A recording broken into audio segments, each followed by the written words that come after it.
오늘 우리가 읽은 말씀은 바울 사도가 에베소 교회에 보낸 편지 중의 일부분으로 오늘 우리가 읽은 세 절 단락 속에서 어떻게 하면 우리가 하나님의 백성이 될 수 있는지, 또 동시에 어떻게 하면 하나님 앞에 구원을 받을 수 있는지를 아주 일목요연하게 정리를 해주고 있다 해도 과언이 아닐 것입니다.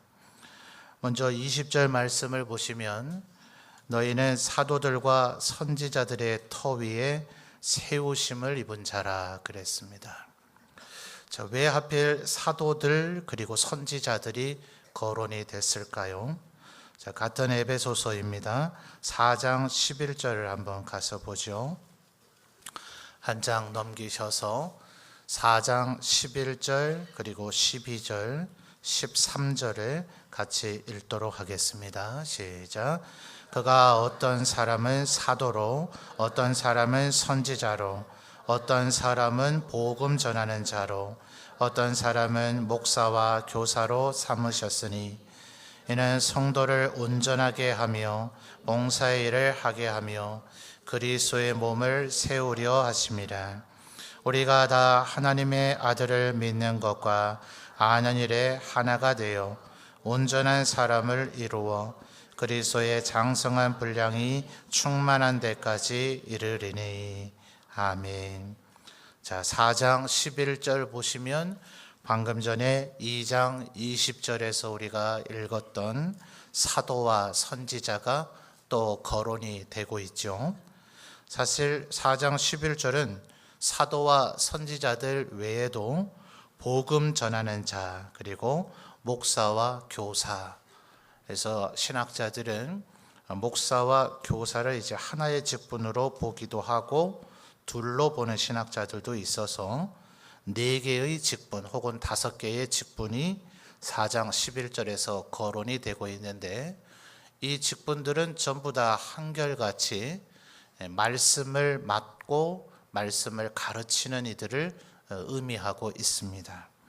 그래서 12절을 보면 하나님께서 교회에 이런 이들을 세우신 목적이 3가지가 나타나죠. 자, 4장 12절 3가지 찾아볼까요?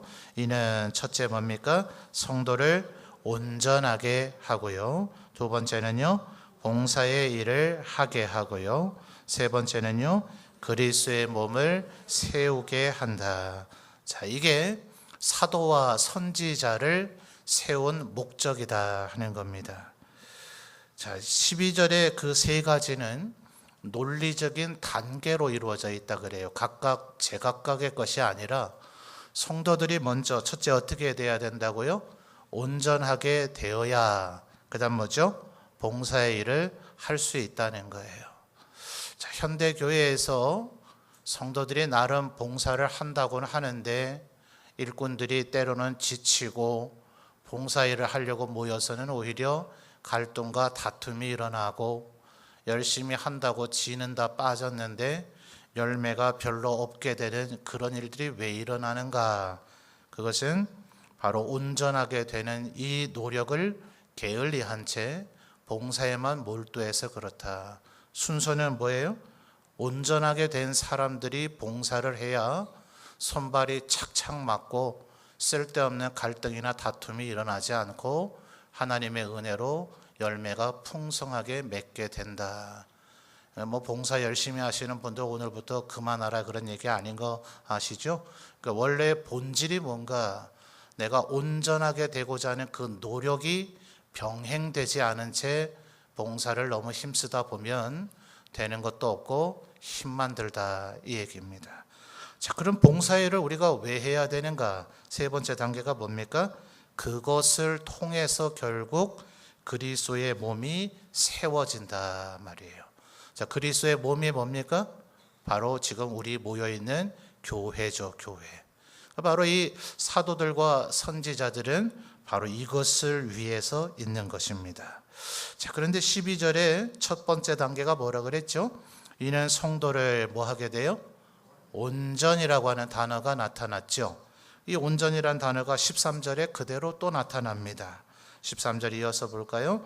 우리가 다 하나님의 아들을, 두 가지가 나타나네요. 무엇과 무엇이 하나가 됩니까? 믿는 것과 아는 것이 하나가 되면 그 다음 나오죠?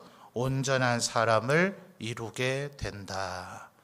자, 그러니까 사도와 선지자들이 12절에 세 가지라 얘기했지만 첫 번째가 되지 않으면 두 번째, 세 번째는 안 된단 말이죠. 그러니까 사도와 선지자를 하나님께서 교회에 세우신 것은 첫째, 온전하게 하는 것을 힘쓰게 하는 건데, 그 온전하게 되는 방법이 13절에 지금 설명이 된 겁니다. 무엇과 무엇이 하나가 돼야 된다고요? 믿는 것과 아는 것이 하나가 돼야 된다. 그러면 온전한 사람이 된다. 이 온전한 사람이 12절에 말한 온전한 것이지요. 그러니까 이렇게 온전하게 되면 그 다음에 봉사의 일이 왕성하게 이루어지고 그리스도의 몸인 교회가 잘 든든히 세워지게 된다 말입니다. 그러니까 결국 사도들과 선지자들이 가장 힘써야 되는 게 뭔가?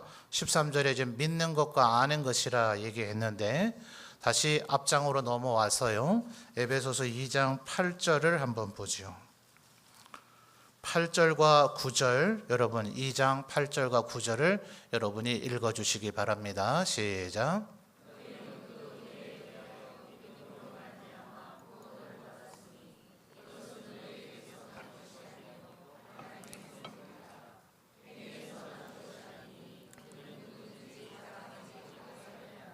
아멘. 우리가 예수 믿는다면 이 에베소서 2장 8, 9절은 필수적으로 꼭 암송해야 되는 백구절 안에 들어있는 겁니다. 자, 8절을 보니까 우리가 무엇으로 구원을 받는다고요? 믿음으로 말미암아 구원을 받아요.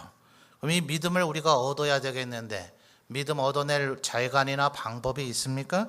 우리가 그것을 못하니 8절 하반절에 뭐라 그래요? 이것은 너희에게서 난 것이 아니요, 뭐예요? 하나님의 선물이다. 왜요? 9절에 행위에서 난 것이 아니라서 누구든지 자랑하지 못하게 하려고 하나님께서 선물로 주셨다. 그러니 8절 시작에 이 믿음이, 구원을 얻게 하는 이 믿음이 하나님의 선물로 우리에게 주어졌기 때문에 바울 사도는 두 글자로 이것을 뭐라고 표현합니까? 2절 8절 상반절에요, 은혜다, 이렇게 얘기하고 있는 겁니다. 여러분, 우리에게 하나님의 은혜가 있는 줄 믿습니다. 그러니까 여러분, 이 은혜가 뭐라고요? 믿음이 우리에게 주어졌다는 것이 은혜예요. 여러분, 자꾸 이 은혜를 상급이라는 쪽으로, 기도 응답이라는 쪽으로 연결하는 분들이 간혹 계시고, 또 설교 들을 때 내 듣기 좋은 얘기, 귀에 달가운 얘기 들리면 은혜 받았다, 이렇게 자꾸 쓰는 분들이 있는데, 성경이 말하는 은혜는 그게 아니란 말이에요. 우리에게 하나님께서 믿음을 선물로 주셨다, 그래서 영 죽을 수밖에 없는 우리들이 구원받았다, 얼마나 좋은가. 그러니 이것을 은혜로밖에 표현할 방법이 없다. 이것은 은혜이다. 우리는 도저히 구원받을 수 없었으나 하나님의 선물인 믿음 때문에 구원을 받았다. 자, 그러니까 여러분에게 믿음이 있습니까? 없습니까? 있죠? 하나님께서 우리에게 선물로 주셨으니까요. 자, 그러면 4장 13절로 다시 되돌아보십시다. 4장 13절에 보니 아까 사도와 선지자들을 세운 이유가 12절에서는 우리를 온전하게 하기 위함이라 그랬고, 13절에서는 그리스도를 믿는 것과 아는 일이 하나가 돼야 온전한 사람이 된다 했는데, 둘 중에 하나는 해결이 돼버렸네요. 하나님께서 우리에게 선물로 주셨으니까요. 자, 우리는 그러면 힘써야 될 일이 남은 하나가 뭡니까? 아는 것이죠. 아는 것. 그걸 위해서 사도와 선지자들을 세웠다는 거예요. 그러니까 사도와 선지자들은 우리에게 무엇을 힘쓰는 이들입니까? 하나님을 알도록 만들어주는 일을 힘쓰는 이들이다 하는 거예요. 자, 그래서 오늘 우리가 읽었던 2장 20절로 이제 되돌아와 보십시다. 그러니까 왜 바울 사도가 사도와 선지자들을 언급하고 있는지 이제 이해가 됐죠. 2장 20절, 너희는 사도들과 선지자들의 터 위에 세우심을 입은 자다. 여러분, 예수님께서 사도를 몇 명 세우셨어요? 밤새도록 기도하고 나서 제자들 중에서 한 명 한 명 호명하여 부르시고는 12를 세우셔서 그들을 사도라 칭하셨다. 자, 그런데 가룟 유다가 예수님을 배반하고 죽어버렸죠. 그래서 나머지 사도들이 제비 뽑아서 mat디아를 추가해서 12사도를 충원을 했다. 그런데 사도행전에 보니까 예수님이 언제 어떻게 나머지 사람들을 추가로 사도로 임명했는지 설명은 나와 있지 않으나 모든 성경은 하나님의 감동으로 된 것이니 틀린 것이 없다고 우리가 믿고 있으니 사도행전에 보니 바나바 그리고 바울 또 예수님의 육신의 형제였던 야고보들을 사도라 지칭하고 있으니 예수님께서 이들도 사도로 임명했다는 것을 우리가 믿고 받아들이는 거죠. 자, 그러니 사도는 꼭 12명만은 아니죠. 그 후에 추가로 임명된 이들이 있으니 말입니다. 자, 선지자도 마찬가지입니다. 선지자는 굉장히 많죠. 성경에 보면 성경 66권의 이름의 순서에서도 기록의 분량이 많다 해서 일명 대선지자라 부르는 이사야, 예레미야, 에스겔, 다니엘이 있는가 하면 이 네 사람에 비해서 기록의 분량이 적으니 호세아부터 말라기까지를, 공교롭게도 요 호세아부터 말라기까지가 또 12명이기는 해요. 그러나 선지자가 이 대선지, 소선지 16명만 있는 건 아니죠. 창세기, 신명기로부터 시작을 해서 모세, 나단, 갓, 또 엘리야, 엘리사 등등 사실은 크고 작은 선지자들이 성경에 많이 나오죠. 그러나 언제나 성경은 이스라엘이 12지파이기 때문에 상징적으로 12사도 그리고 12선지자 이런 상징적인 수를 씁니다. 실제로 12이라기보다는 그것으로 상징으로 표현을 하는 거예요. 그래서 요한계시록을 보면 예수 그리스도께서 보좌에 앉아 계시는데 그 예수님을 둘러서 있는 이들이 24명의 장로님들, 그래서 신학자들은 그들이 바로 12사도와 12선지자를 대표 말하는 이들이다 이렇게 해설을 합니다. 그러니까 지금 성경은 계속해서 사도와 선지자, 그래서 어떤 이들은 사도는 신약 성경을 읽게 만들었던 이들, 선지자들은 구약 성경이 읽게 만들었던 이들로서 사도와 선지자들의 터라고 하는 것은 결국 말씀의 터를 얘기하고 있는 겁니다. 자, 20절 다시 이런 이해를 통해서 다시 한번 봅시다. 너희는 사도들과 선지자들의 터 위에 세우심을 입은 자다 하니 이 말은 뭡니까? 말씀 위에 서 있는 자다 하는 겁니다. 끊임없이 하나님의 말씀을 알아가야, 그래야 우리가 아까 4장 11, 12, 13절에 뭐라 했다고요? 하나님을 믿는 것과 아는 것이 하나가 되어 온전한 사람이 되고, 온전하게 돼야 뭘 할 수 있어요? 제대로 되고 의미 있는 봉사일을 할 수 있고, 그런 봉사들이 착착착 이루어져야 그리스도의 몸인 교회가 온전하게 세워진다 하는 겁니다. 그러니까 우리의 구원을 위해서 반드시 우리가 힘써야 되는 게 뭡니까? 그것은 말씀을 읽는 거예요. 여러분, 로마서에서도 얘기하죠. 바울 사도가 오직 의인은 믿음으로 말미암아 살리라 라고 얘기하면서, 믿음은 무에서부터 난다고요? 들음에서 나고, 그 들음은 뭘 들어야 된다고요? 하나님의 말씀을 들어야 된다 하는 겁니다. 그러니까 여러분, 이미 믿음은 하나님께서 선물로 주신다고 우리에게 말씀하셨고, 그 선물을 얻는 방법까지도 우리에게 말씀해 주셨으니, 우리가 하나님 앞에 하나님 제가 믿음이 없습니다, 믿음 적습니다 이렇게 얘기하면 돼야 안 돼요? 안 된단 말이에요. 그거는 내 쪽에서 게으름이라는 얘기밖에 안 되는 거예요.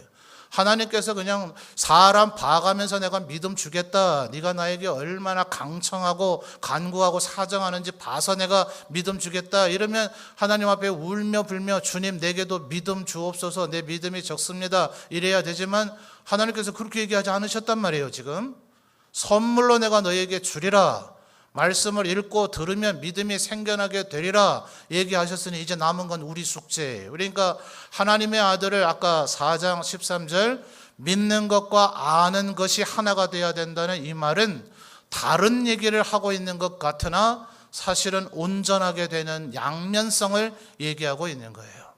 하나님께서 우리에게 선물로 주시지만 동시에 우리가 하나님을 힘써 알아가야 된다 하는 것입니다. 자, 이래야 뭐 받는다고요?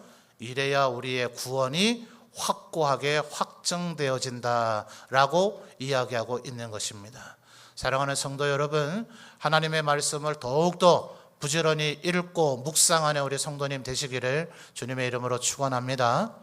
여러분 스스로 한번 평가를 해보세요. 여기서 그냥 아멘만 하고 될 일이 아니고요. 젊은 세대들 요새 스마트폰 많이 들여다보잖아요. 중독이 됐냐 안 됐냐 이거로 뭐 진단하는 여러 가지 방법들 나오는데 아마 적지 않은 이들이 거의 중독의 초입 수준은 돼 있을 수 있을 거예요. 젊은 애들 보니까 거기서 웹툰이라고 하는 만화들 많이 보더라고요. 이 웹툰이 인기가 있게 되니까 그 만화가 원작인 것이 영화로 만들어져서 그 영화까지도 대단한 인기를 가지고 히트를 치는 경우가 있어요. 쉽게 생각하면 이런 겁니다. 여러분 웹툰을 많이 보는가 하나님 말씀 많이 보는가? 웹툰 보는 것보다는 하나님 말씀을 더 많이 봐야 여러분에게 믿음이 생기고, 자 우리 아까 4장 13절까지 봤습니다만 4장 14절 한 절을 더 읽어볼까요? 우리에게 믿음이 실질적인 생활 속에서도 얼마나 중요한가. 4장 14절, 자 여러분 읽어보십시오. 시작.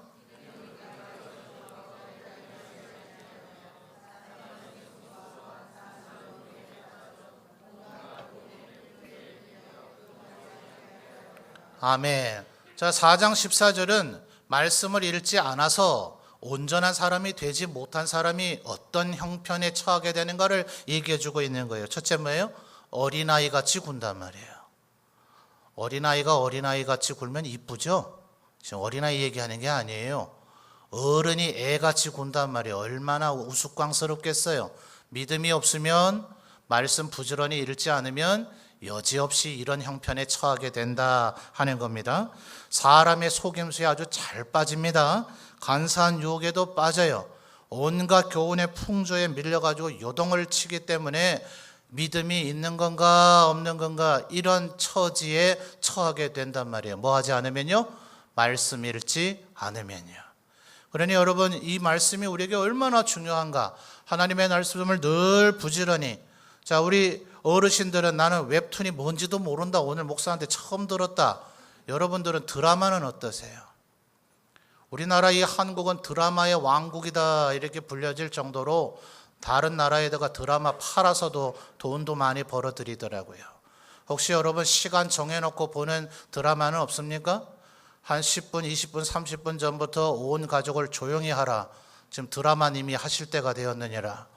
이래가지고 막 온 가족을 조용하게 하고 채널은 절대로 돌리지 못하게 하고 시간을 맞춰서 그 앞에 대기하면서 혹시 드라마를 보고 있지는 않으시냐 말이에요. 드라마 보는 것 자체가 나쁜 건 아니에요. 드라마를 통해서 여러분 위로도 받으시고 힘도 얻으시고 또 긍정적인 드라마도 있어요. 우리의 인간을 인간답게 만드는 삶의 교훈을 주는 그런 드라마도 얼마든지 있습니다. 드라마 보는 것보다는 성경을 더 봐야 되지 않느냐 이 말이에요. 드라마는 시간 정해놓고 그 시간 못 보면 세상이 무너질 것처럼 그냥 밖에 사람 만나다가도 막 일찍 가야 되는데 왜 가야 됩니까? 드라마 시간이 된대요.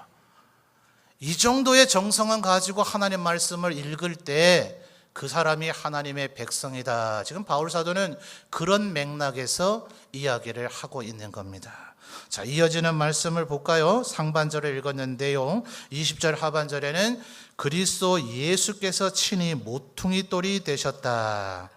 자, 여러분 우리 지금 교육관도 지었습니다만은 건물을 뭐 5층, 10층, 20층 이렇게 지으려고 그러면 깊이 파야 되죠. 그래서 콘크리트 기둥을 안에 깊이 박아야만 이 건물 전체가 흔들리지 않죠.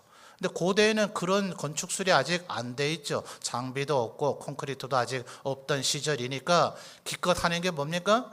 현재 있는 그 땅을 강하게 다지는 거죠. 큰 돌 같은 것을 구해서 사람들 여럿이 들었다 놨다 해서 그 돌의 충격으로 단단하게 그 터를 다지는 것, 그것이 지금 20절 상반절에 말하는 터입니다. 터. 사도들과 선지자들의 터 위에 네 모퉁이에는 예수 그리스도로 상징되어지는 모퉁이 돌이 있어야, 그래야 비로소 고대에는 건축이 시작된다 말입니다. 터를 다지지 않으면 예수님도 마태복음 7장에서 얘기하지요. 모래 위에 지은 집과 같아서 비가 오고 창수가 오면 그 집은 무너져 버리고 말 것이다. 반석과 같이 터를 다지는가? 다지게 되면 꼭 그렇지는 않지만 뭐와 비슷한 현상이 되겠습니까? 돌과 같이 단단하게 집을 지은 터대지가 다져지는 현상이 일어나게 되죠. 그것이 바로 예수님께서 얘기하셨던 반석과 같은 믿음이다 하는 거예요. 그래서 먼저 터를 다지고 그 위에 예수 그리스도가 모퉁이 돌처럼 돼서 21절 이어지는 말씀 뭡니까? 그의 안에서 건물마다 서로 연결하여 주 안에서 성전이 되어 가고. 그러니까 예수님이라고 하는 이 주춧돌에 붙어 있어야 돼요. 이 주춧돌 위에 세워져야만 되는 겁니다. 여러분, 예수님께서도 이런 각도의 말씀을 많이 얘기하셨죠. 요한복음 15장을 보면 포도나무의 비유를 얘기하면서 내 아버지는 농부이고 나는 포도나무며 너희는 가지니 너희가 내 안에 있고 내가 너희 안에 있으면 너희가 내게 붙어 있어야 많은 열매를 맺게 될 것이다. 근데 여러분, 이것을 현대적으로 생각해 본다면 예수님과 내가 그럼 붙어 있으면 되지. 근데 기이한 것은 말입니다. 어떤 가지는 분명히 나무에 붙어 있기는 있는 것 같은데 열매를 맺지 못하더란 말이에요. 그러면 농부이신 하나님께서 어떻게 한다 그러셨어요? 이왕 붙어 있는데 이 가지도 아까운데 아끼십니까? 아니요. 열매 맺고 있는 나무 가지가 더 좋은 열매를 더 많이 맺도록 하기 위해서 열매를 맺지 않는 나무는 도로 분질러 잘라서 줄기에서 끊어내 버려서 땔감으로 써버린다고 요한복음 15장에 얘기하고 있는 거예요. 그냥 내가 붙어 있는 것이 중요한 게 아니라, 붙어 있다고 말하는 것이 중요한 게 아니라, 정말 그 나무에 가지가 붙어 있다면 그 나무로부터 가지로 양분이 전달이 되어져서 열매가 맺혀져야 되는데, 이것은 나무와 가지가 동일시되지 않으면 그런 일은 일어나지 않는단 말입니다. 성경 여러 곳에서 그래서 접 붙이는 개념을 얘기하죠. 감람나무에다 접 붙인다. 접을 붙이면 어떻게 해야 돼요?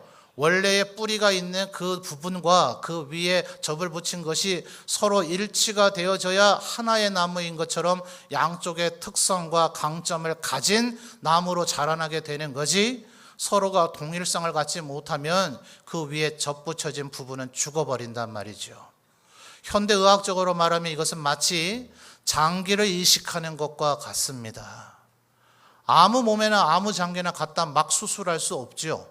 이 사람의 몸에 이 장기가 정말 맞는가? 아마 10가지, 100가지 여러 가지 검사를 할 거예요. 검사를 해서 이런 모로 저런 모로 보나 이 장기가 이 사람 몸에 적합하다, 여기에 들어 이식 수술해서 살 수 있겠다 해서 수술을 하는데, 간혹 수술하고 나면 인간이 미처 알지 못하고 발견해내지 못한 이질감을 그 몸이 느낀단 말이에요.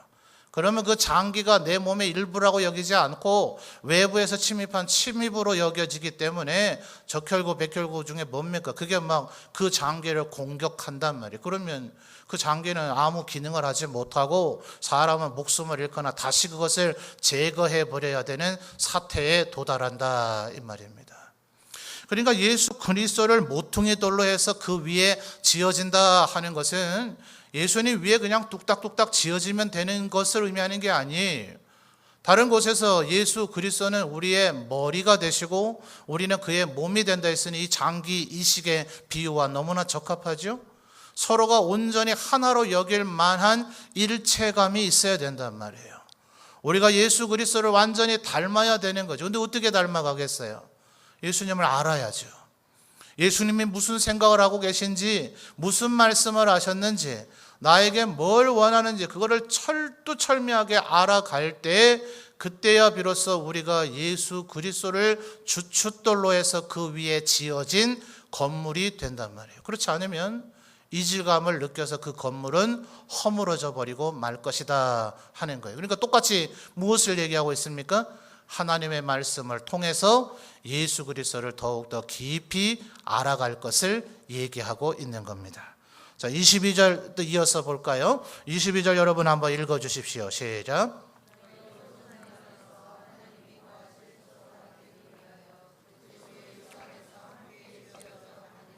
아멘. 20절 하반절부터 21절까지는 예수님의 이야기가 많이 강조가 됐어요. 20절 하반절에 그리스도 예수께서, 21절 시작 단어 그의 안에서라는 이 그는 예수님을 지칭하는 표현입니다. 22절 하반절에도 그리스도 예수 안에서 또 나오기는 했죠.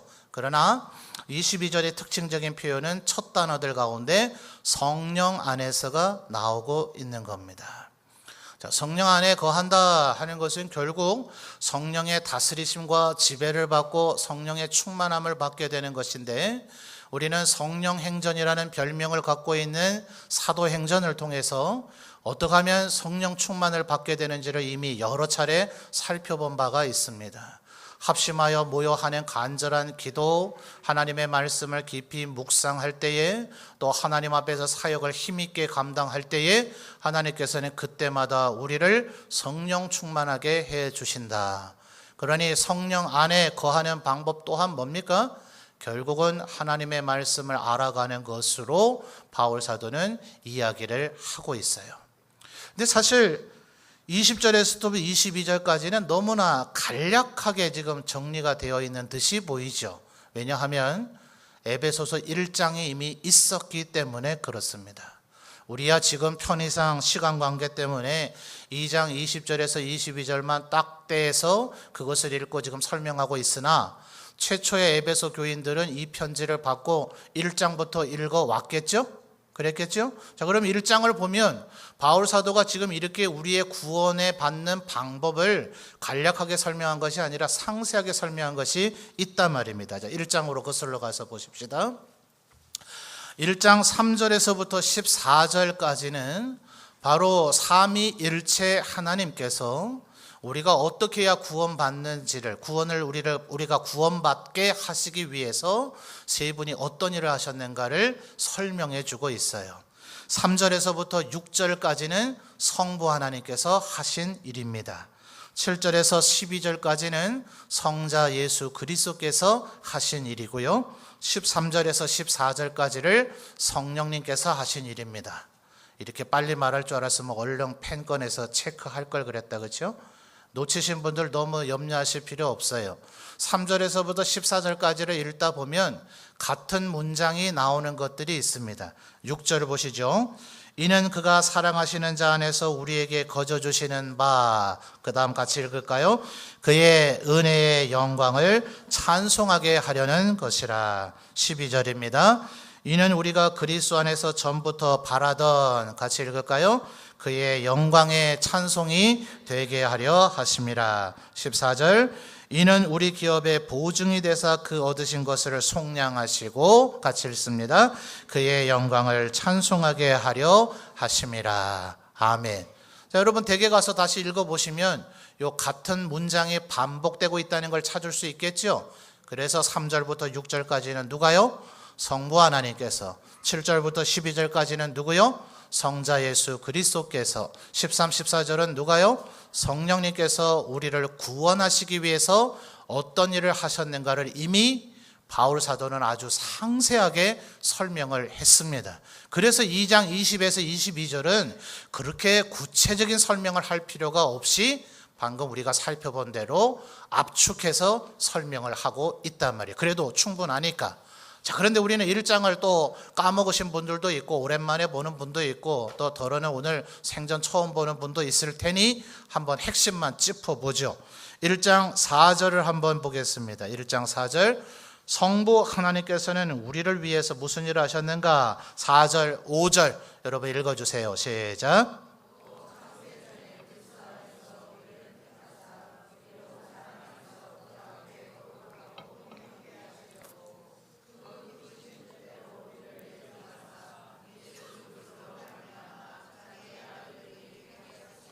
아멘. 4절과 5절에 아주 중요한 단어가 두 개 나옵니다. 4절은 곧 창세전에 그리스도 안에서 우리를 뭐 하셨어요?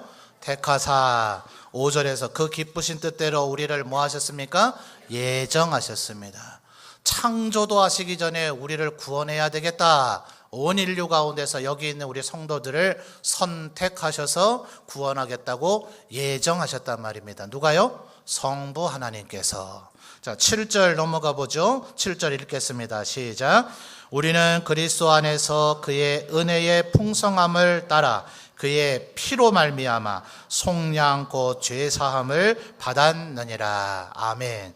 7절에 아주 특징적인 단어가 나타나죠. 그의 뭐예요? 피로 말미암아. 어디에서 흘리신 피입니까? 십자가에서 흘리신 예수 그리스도의 보혈 그 피로 말미암아 우리가 7절 하반절에 뭐 받았어요? 속량 곧 죄사함을 받았단 말입니다.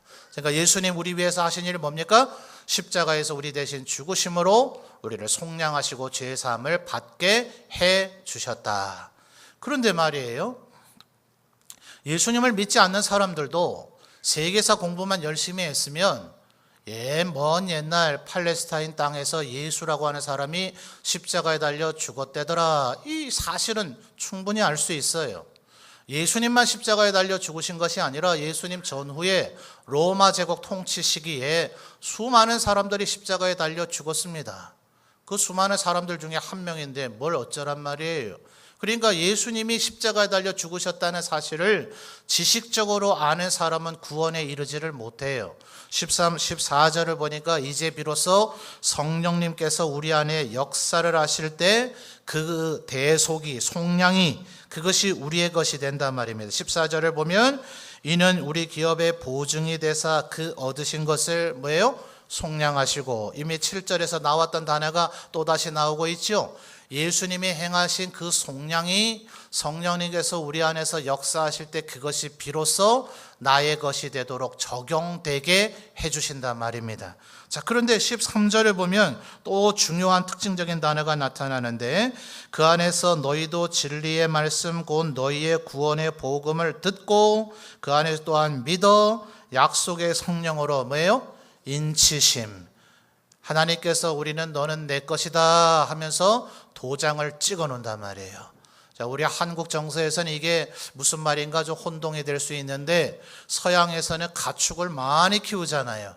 그러니 우리 옛날 어르신들 했던 것처럼 소의 코를 뚫고 그러고 자시고 할 길이 없어요. 소가 100마리, 500마리, 1000마리 되는데 언제 그러고 있어요. 또 이 집 소하고 저 집 소하고 같이 여러 목자가 함께 소들을 수천 마리 돌봐야 되는데 이게 도대체 어느 집 소인지 어떻게 알아요? 그래서 엉덩이에다가 쇠로 달궈서 각 집마다 다른 표식으로 엉덩이에 불도장을 찍어놨단 말이에요. 그것만 보면 누구 건지 아는 거죠. 그래서 하나님께서 성령으로 우리에게 도장을 찍어 놓으셨다. 너는 내 것이다 라고 성령님께서 우리에게 역사하신다 하는 겁니다. 자, 2장 오늘 우리가 읽었던 본문 말씀으로 돌아오십시다. 그러니 2장 20절에서 22절 사이에 이 삼위일체 하나님에 대한 표현이 나옵니까? 안 나옵니까? 나온단 말이에요. 성부 하나님은 우리가 언뜻 찾기가 좀 쉽지 않아 보여요. 그러나 너희는 사도들과 선지자들의 터, 이게 아까 뭐라 그랬습니까? 말씀이라 그랬죠. 하나님의 말씀. 말씀은 예수님도 말씀하셨지 않나요? 맞습니다. 그런데 예수님께서 뭐라 얘기하셨느냐 하면, 나는 하나님께서 내 입에 넣어주신 말만 말한다. 하나님께서 내게 보내주신 자만 내가 그들을 내 것으로 삼는다.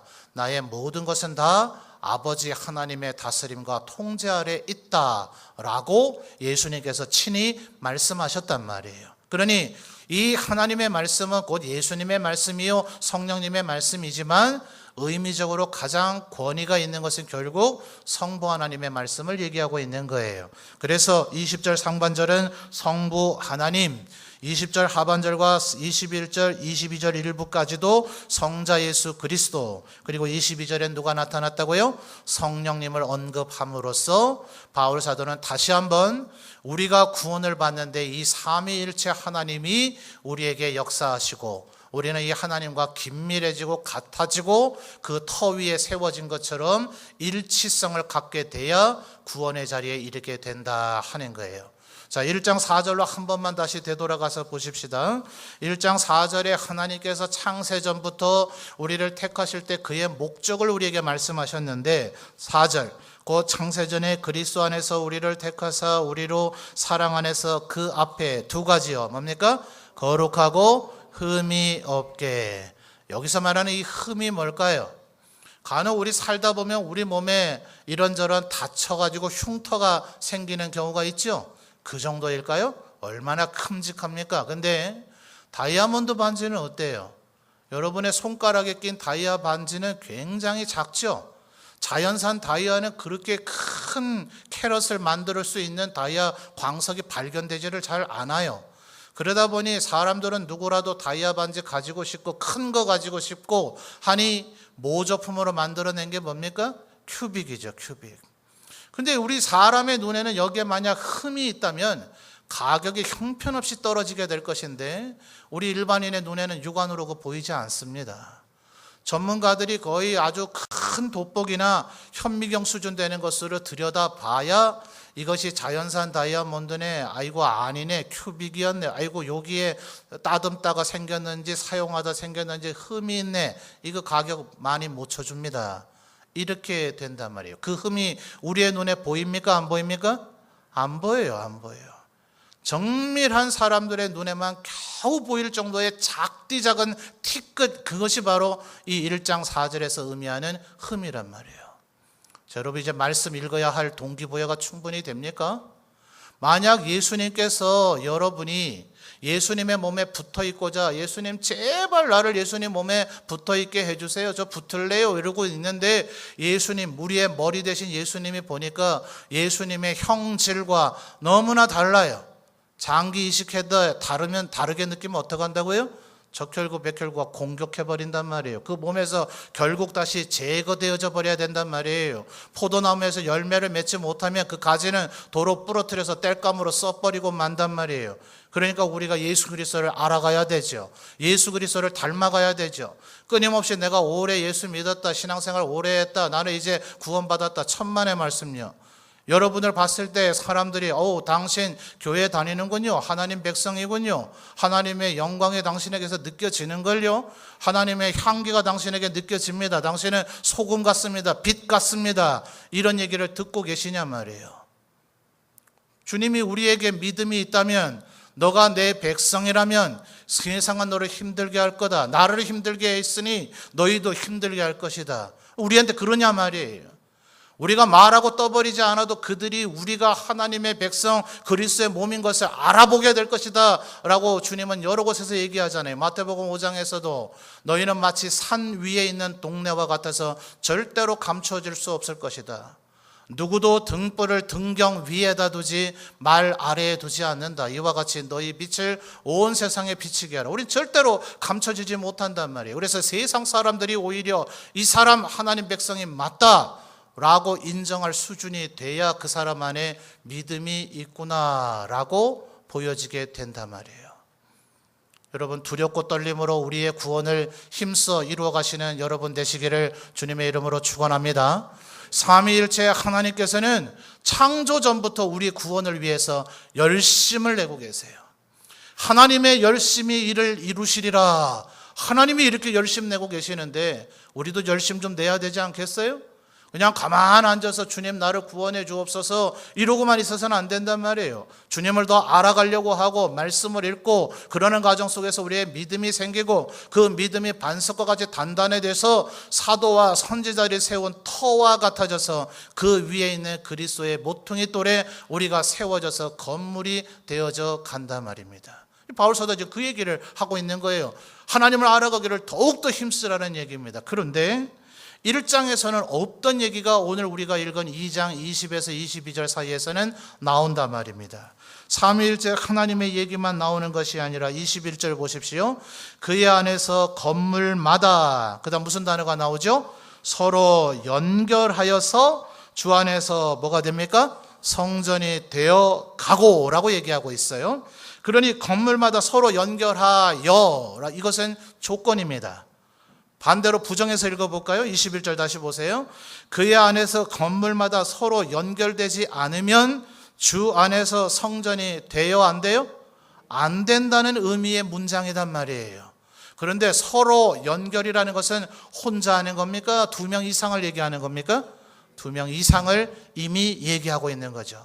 혼자에 대해서 얘기할 땐 서로란 단어를 안 써요. 연결이란 단어를 안 씁니다. 몇 명인지는 모르나 서로 연결하여라는 말은 나 혼자 예수 믿는 것이 아니라는 것을 얘기하고 있는 거예요.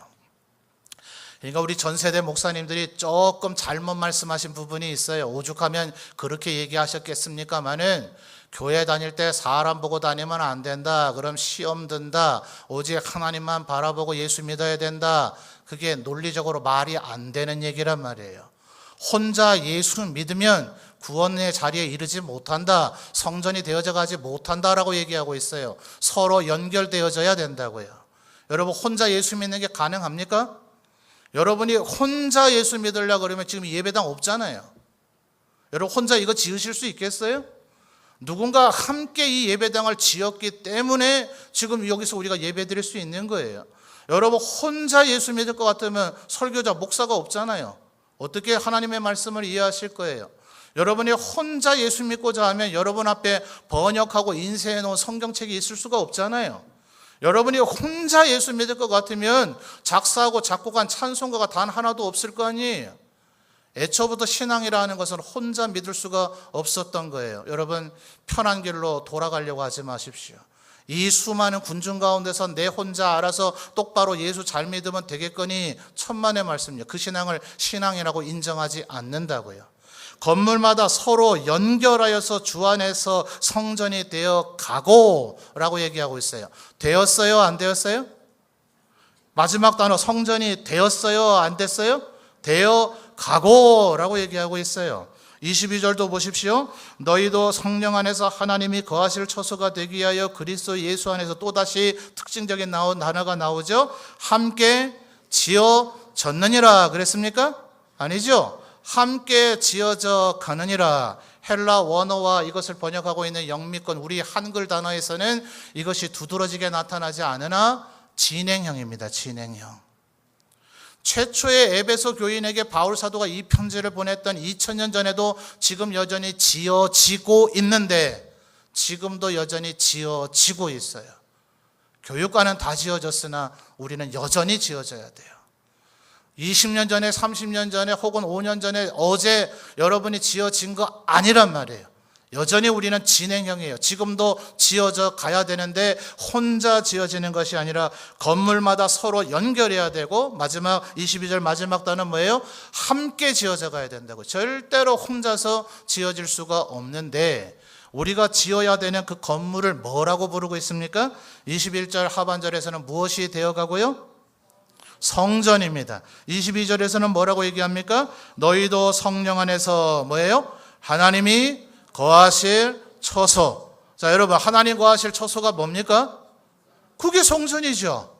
근데 똑같은 말을 다시 왜 이렇게 얘기할까요? 여러분 하나님이 거하실 처소. 하나님이 아무 곳에나 거하십니까? 거하지 않으십니까?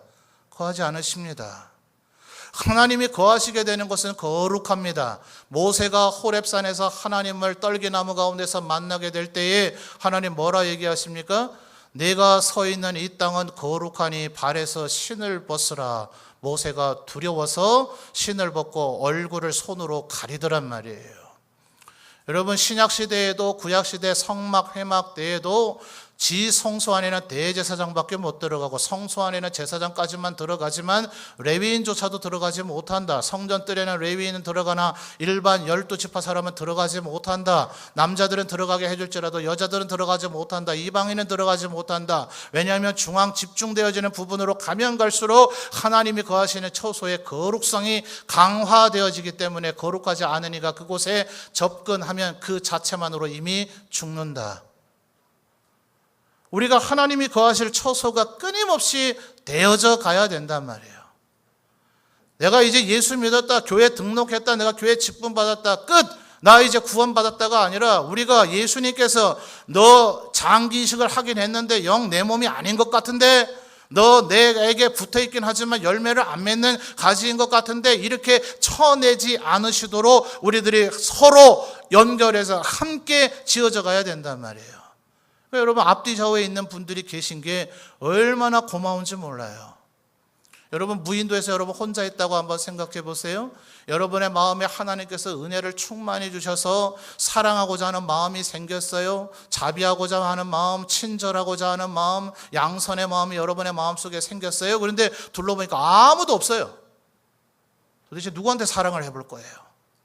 누구한테 내 친절을 바라볼 거예요?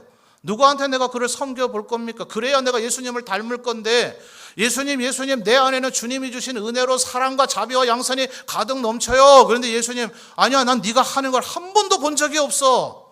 이렇게 말씀하시면 어떻게 될 거예요? 우리 좌우에 지금 사랑하는 성도들이 있기 때문에 우리는 이들에게 사랑도 해보고 친절하게 대하기도 해보고 이 사람들을 긍휼히 여겨보기도 하고 이들을 섬겨봄으로 내가 조금이나마 예수님을 닮아져감으로 하나님께서 어이구 네가 나를 닮아가고 있구나, 너는 내 자녀라 백성이라 부르기에 점점 합당해져 가고 있다라고 우리를 부르시게 된단 말이에요. 그러니까 여러분, 앞뒤 좌우에 있는 분들이 얼마나 고마운지 모르죠?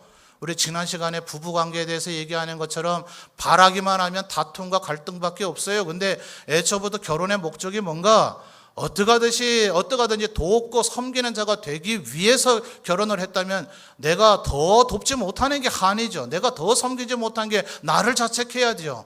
그러니 우리 교회 안에 이렇게 성도들이 많은 것도 우와 감사하다, 하나님께서 나에게 이 많은 사람들을 섬기고 사랑함으로 하나님 앞에 칭찬받는 자가 되게 하시려고 우리를 교회로 만드셨구나. 여러분, 이것이 하나님의 은혜인 줄 믿습니다. 오늘이 5월의 마지막 주일인데요, 우리 첫째 주에는 부모님과 자식 간의 관계, 또 우리들 가운데 연장자와 그렇지 않은 이들이 있을 터이니 우리 가운데 자연적으로 생성이 되어지는 스승과 제자의 관계, 지난주에는 부부의 관계를 살펴봤습니다. 이 자리에는 우리 모두가 하나님이 맺어주신 교회, 한 가족인 줄 믿습니다. 우리는 서로를 힘써 사랑해야 됩니다. 서로 연결해야 되고 함께 지어져 갈 때 그것이 곧 나의 구원을 이루는 길이 될 것이고 나와 우리를 하나님이 거하실 거룩한 처소로 만들어 가게 될 것입니다. 앞뒤 좌우에 있는 우리 모든 성도들을 끊임없이 사랑하며 섬겨 나가시는 우리 모든 성도들이 되시기를 주님의 이름으로 축원합니다.